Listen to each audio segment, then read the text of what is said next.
702.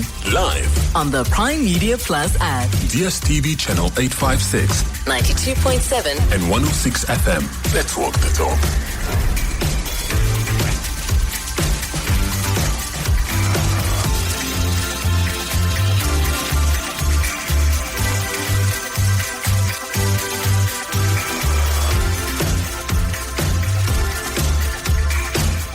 Six minutes after 10 o'clock. Thanks very much for joining us. Welcome to it. If you have just joined us, my name is Thabo Shole-Mashao. We're together till 12. I'm standing in for Clement. And this is 702. The previous hour was an open line, a fiery one at that. Very fiery. And that's how it should be, where we don't necessarily all agree on issues. And it just says that we are all thinking and engaging each other. We are not just marching on a line that has been drawn for us, and the direction has not been predetermined. So I love that a lot. When we have those discussions, we spoke about drug addicts, we spoke about social media issues, and we also spoke about freedom. Speaking of which, in this next half hour, we will be looking at the value of South African freedom. In the open line, most of you argued vehemently that it is not worth the paper that it is written on. The Constitution, that is, the rights that we enjoy, and the freedom that we purport to have. And many of you are saying that, how do we even say that we are free if we do not have a capacitated government to give us the services that we need? Many of you are complaining about finances, the state of the economy. And there was one caller who said, I can't walk into a mall and buy whatever it is that I want to buy, and yet you call this freedom. Of course, I don't think that's the definition of freedom, but there's a point to be made about being able to live in an enabling environment for economic success for various individuals. It has to be said, not every single person will be financially successful, financially sustainable as well, even in the best democracies of the world. It has to be said. That can be the only measure of freedom. I don't think it should be a measure at all, because it speaks about a number of issues, including personal responsibility, habits, spending patterns, and the level of the grind that you put in. And that is not to say that people are struggling and don't have any of those. Please don't confuse that to be what I'm not saying. So now, in this half hour, we wanted to look at the value and the quality of the freedom that we have on a day like this. And I'll introduce the guest after this. 10 minutes after 9 o'clock. It's the other way around. 9 minutes after 10 o'clock. Join us. Let's walk the talk. This is 702. He's a political analyst. Hlumelo Xaba joins us right now to help us navigate this murky waters of freedom on Freedom Day. Hlumelo, thanks for your time. Welcome to 702. Good morning. Hlumelo, are you there? Yes. Oh, okay. I missed you there. I was just saying good morning, welcome to 702, but I suspect you've said that already. Let's go straight to it. I wanted to find out, in the previous hour, you might not have listened to what we were talking about previously, I think it's a sentiment nonetheless that is carried by a whole lot of South Africans out there. Whenever we speak about Freedom Day, people often express that we are not as free as we claim to be. How would you quantify, difficult as it is, the value and the quality of our freedom, Hlumelo, on the backdrop, just to make it a little bit sharper, on the backdrop of the rights that we enjoy, the services that we get, and the quality of our lives as ordinary South Africans? You know, in South Africa, you actually need to demarcate what freedom is on three aspects, because remember, in 1994, the main reason what people thought democracy would translate to is prosperity, economically, socially, and politically. So these are the three aspects that are usually used to extrapolate what democracy and freedom looks like in South Africa. From a political perspective, you know, as cliche as it may sound, but people always do say that we got political freedom, but we didn't get any economic freedom, which to a certain extent is true. I mean, if you can look at the current socio-economic conditions of South Africa. South Africa is one of the most unequal country in the world. We have one of the most youth high unemployment rates, etc. So when you look at such things, you then begin to wonder as to whether or not people are really free in South Africa. And one thing that I said on another platform sometime last week was that the main reason why people are always not satisfied, or rather become very despondent insofar as this democracy is concerned, is because of the fact that their vote that does not really translate to tangible outcomes or to tangible gains. For instance, if you can look from 1994 until now, for every election that has taken place, you will find that over the past 3-4 elections, the voter turnout, for example, I'm not talking about the particular aspect of things, the voter turnout has really been declining, which clearly shows that there's public distrust in this democracy, and the general citizenry is not really satisfied with what has been happening because, like I said, that their vote does not translate to tangible social and economic outcomes.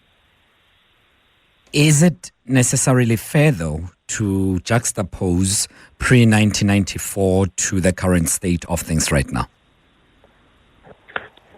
Well, I wouldn't say it's really fair, because I think we have to look at it from the angle of the fact that black people or Africans in this country were oppressed, like their rights were very limited. That's if there even were any rights pre-1994.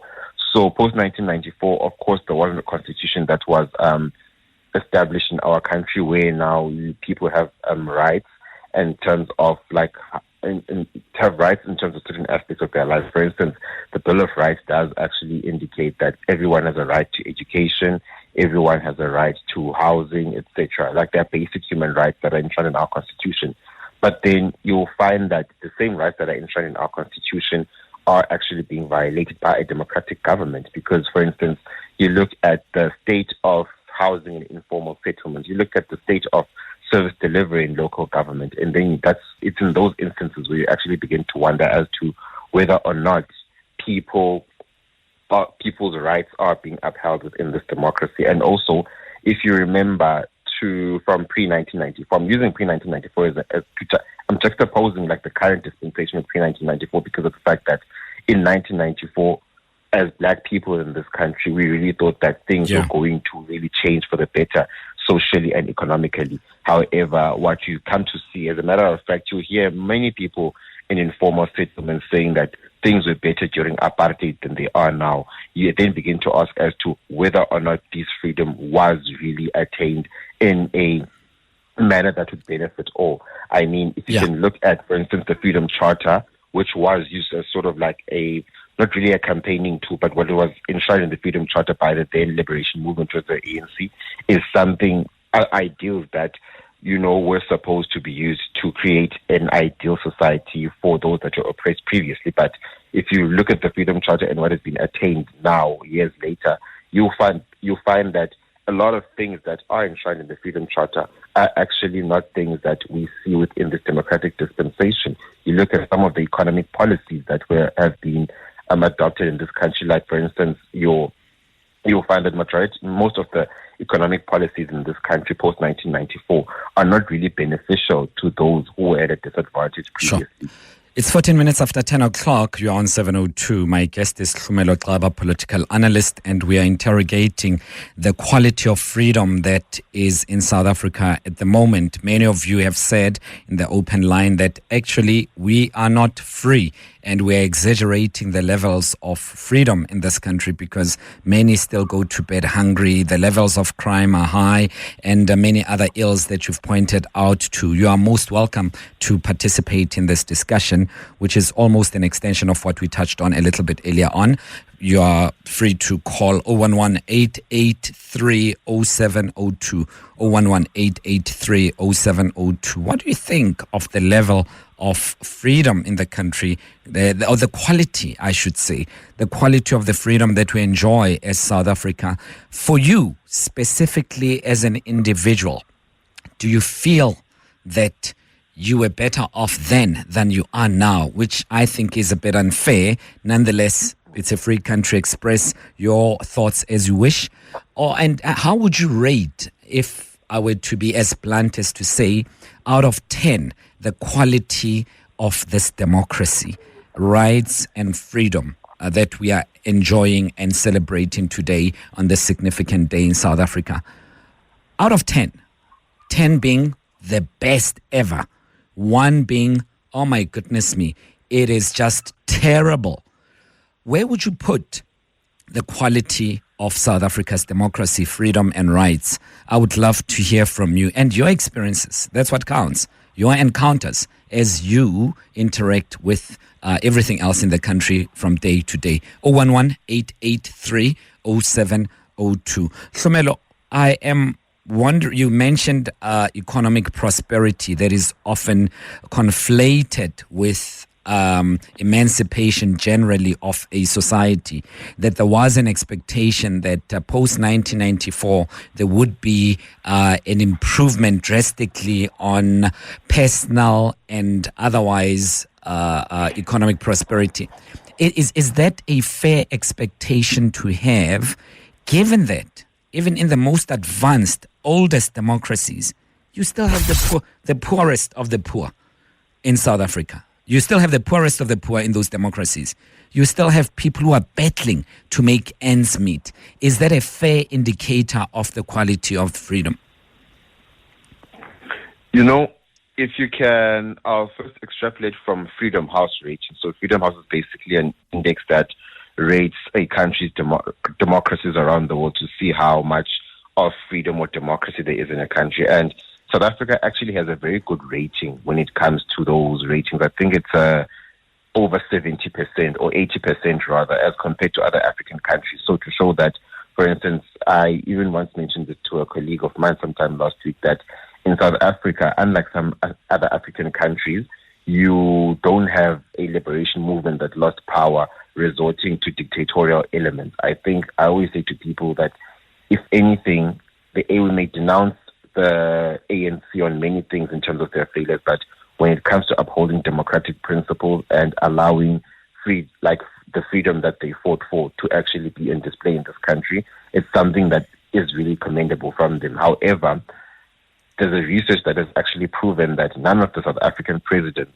for example, have actually achieved something that is economic prosperity in this country. For instance, none of them have actually succeeded in redistributing the wealth of the country, because if you can look at our country's history, you'll find that the one thing that has always underpinned the struggle of South Africa was, for instance, things such as property relations, which was the fight for land, which is still a contentious matter up until this day, which, of course, we know that with the land comes a lot of prosperity economically, as well as in terms of other aspects of life. But, of course, there are, to say that you do, like you mentioned as well, that there are democracies around the world where you will still find a lot of people who grapple with poverty, etc. However, the gap is not as wide as it is in South Africa. The main problem in South Africa is that the Gini coefficient rate, which is the rate that is used between those that are affluent and those that are living in poverty, is just too much. Hence, we are rated the most unequal country in the world. Of course, we do understand that our leaders, around the world, leaders do try by their best to actually eradicate poverty, as enshrined in the Sustainable Development Goals that were signed in the Paris Treaty. That there are people who are there are certain things such as eradicating poverty that should be a priority in a country. Yes. But in South Africa, the problem just keeps on getting bigger and bigger. Yeah. So the main issue here is not really me saying that everyone within the country is going to live a prosperous life, but the gap between the rich and the poor shouldn't be so big like it is in South Africa. Because in South Africa currently, you'll find that a lot of people, those who are even in the middle class, are not even prospering. They just keep on going backwards and backwards. Yeah. Let me allow the calls to come through. Hlumelo, 011-883-0702. Dineo, you are in Acacia. Hi, welcome. Yes, thank you, Thabo. Thabo, I just want to speak about my personal freedom. Yes, ma'am. When I was a child growing up in Guatemala, we could go as girls during the school holidays. 12-year-olds, 13-year-olds, go from Guatemala, from Springs to Randfontein by train. 10 or 12 girls, just a group of us, just to buy fish and chips in Randfontein. Right now, 12-year-old girls cannot walk down the street because it's not safe.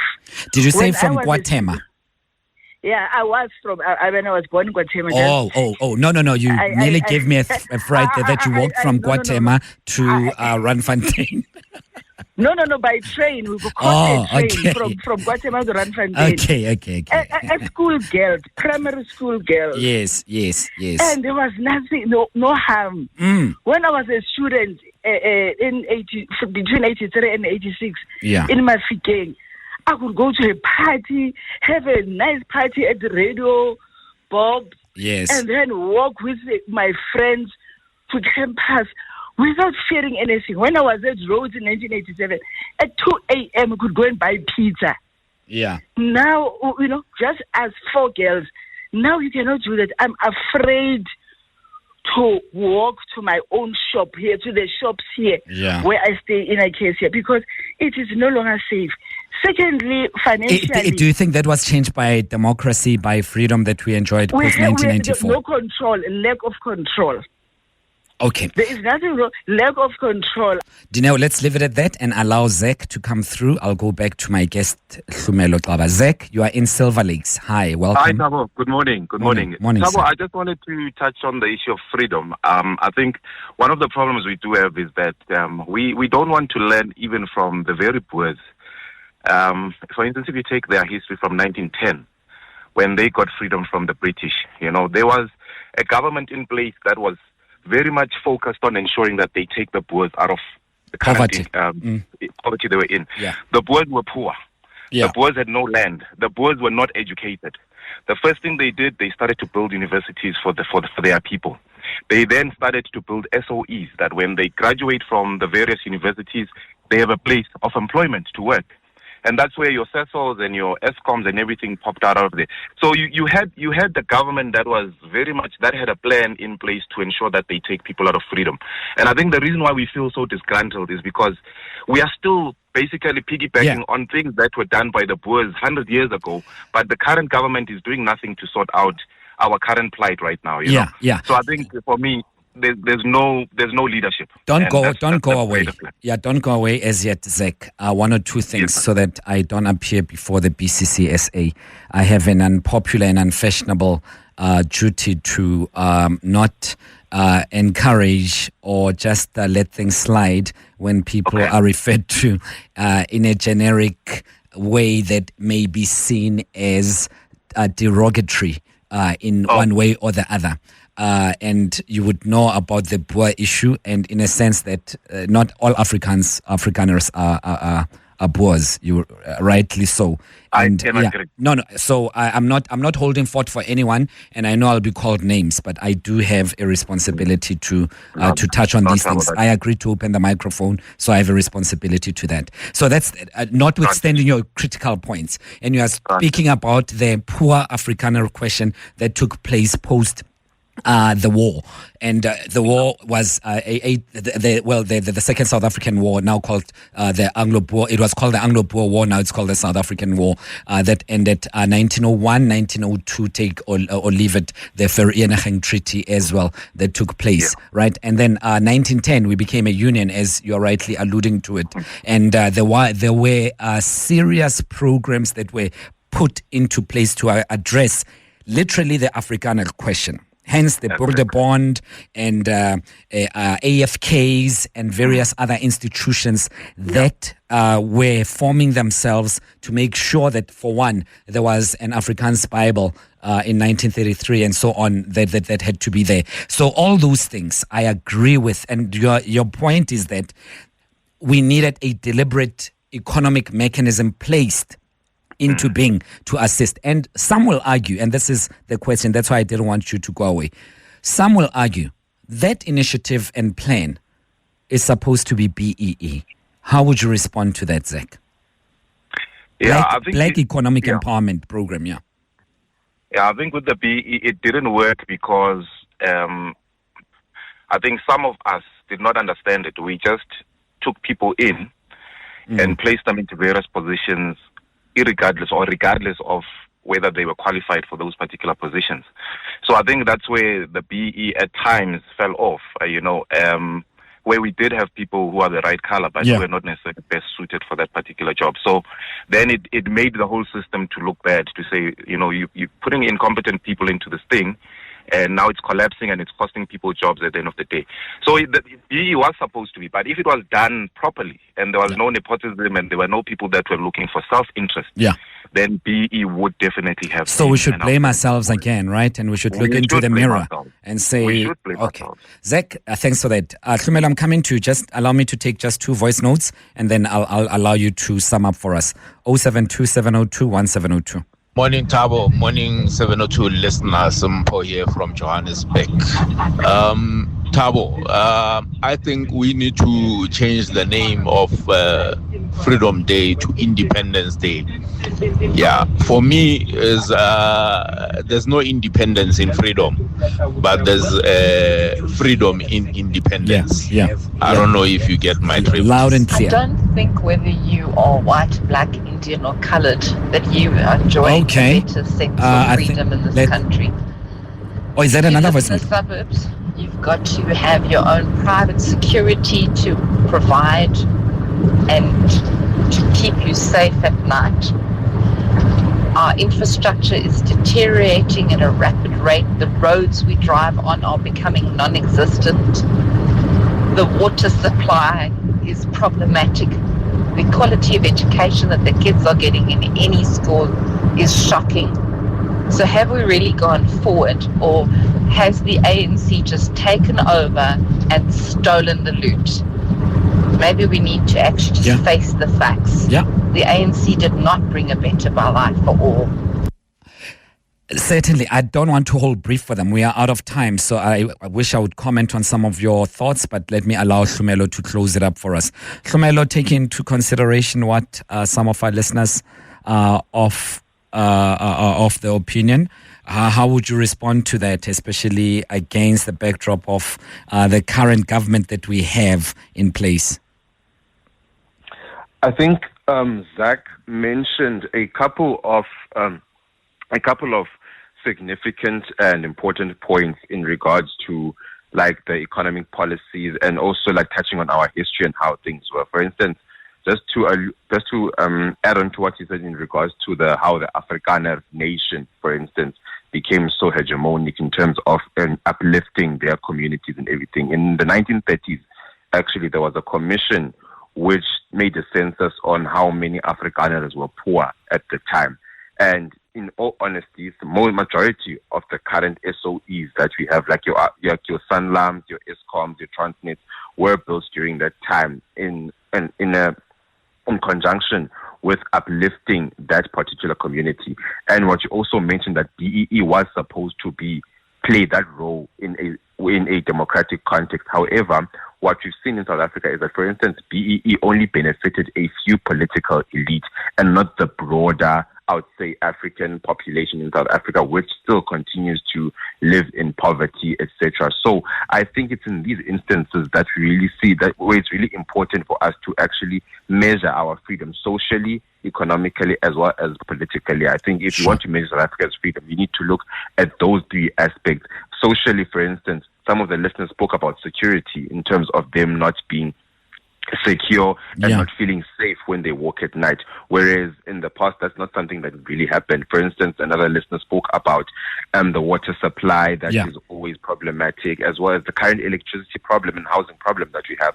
So you need to extrapolate from these particular aspects economically as well. Like I did mention about BEE now, they did make it like extended and made it broad-based black economic empowerment, but it's still not sufficient enough to actually uplift people economically and to also improve their lives. We're out of time. Hlumelo. Sadly, I have to leave it at that. I do want to engage you further. I'm hoping there'll be an opportunity in future shows to speak about this. And thanks for your insights and thanks for your astute contribution to the segment. Hlumelo Xaba, political analyst.